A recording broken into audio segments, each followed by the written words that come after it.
안녕하십니까. 매일신문 뉴스 김민정입니다. 첫 소식입니다. 신축 미분양 오피스텔이 일반 아파트처럼 향후 5년간 양도소득세 100% 감면 혜택을 받을 수 있게 됐습니다. 기획재정부는 지난 1일 입법 예고한 조세특례제한법 시행령 개정안에서 신축 미분양 주택뿐만 아니라 오피스텔도 올해 말까지 구입하는 경우 5년간 양도세 면제 혜택을 부여하기로 했습니다.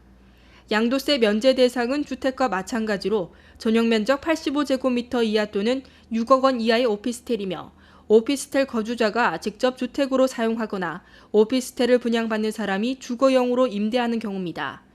정부는 또 입법 예고에서 제외됐지만 주택으로 사용하는 기존 오피스텔도 양도세 면제 대상에 포함하는 방안도 검토 중입니다. 정부는 이 같은 내용의 조세특례제한법 시행령 개정안을 오는 7일 열리는 국무회의에 상정해 의결합니다. 지난달 22일 대구 어학원 방화 사건이 발생한 지 열흘이 지났지만 범인들의 윤곽을 파악하지 못한 채 수사가 다포 상태를 면치 못하고 있습니다. 대구수성경찰서는 어학원 주변 CCTV 화면을 분석해 사건 현장에 있던 20대 남성 2명을 유력한 용의자로 지목하고 추적에 나섰지만 검거에 실패했습니다.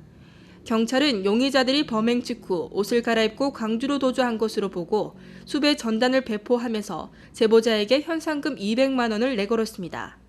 또 범인들이 현장에 남긴 유인물로 밀어 반미 성향의 단체와 관련이 있을 것으로 보고 다른 경찰서와 공조수사를 벌이고 있습니다.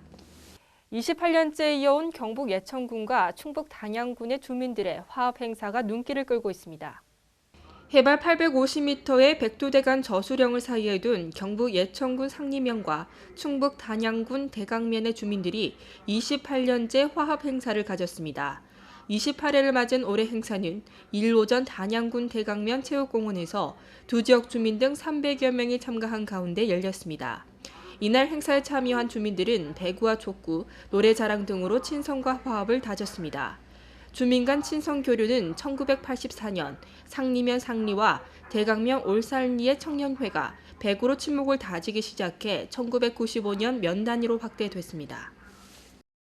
대구시가 대형 폐가전 제품 무상수거제를 시행한 지 한 달 새 무려 3천여 건이 처리되는 등 시민들에게 큰 호응을 얻고 있습니다.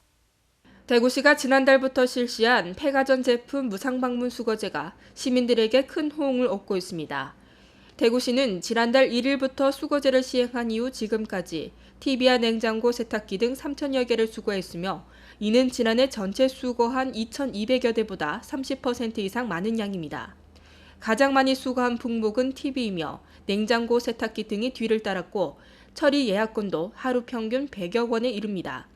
무상수거제가 이처럼 호응을 얻는 것은 경제 부담 해소와 사전 예약 방문 수거에 따른 편리함 때문으로 분석되고 있습니다.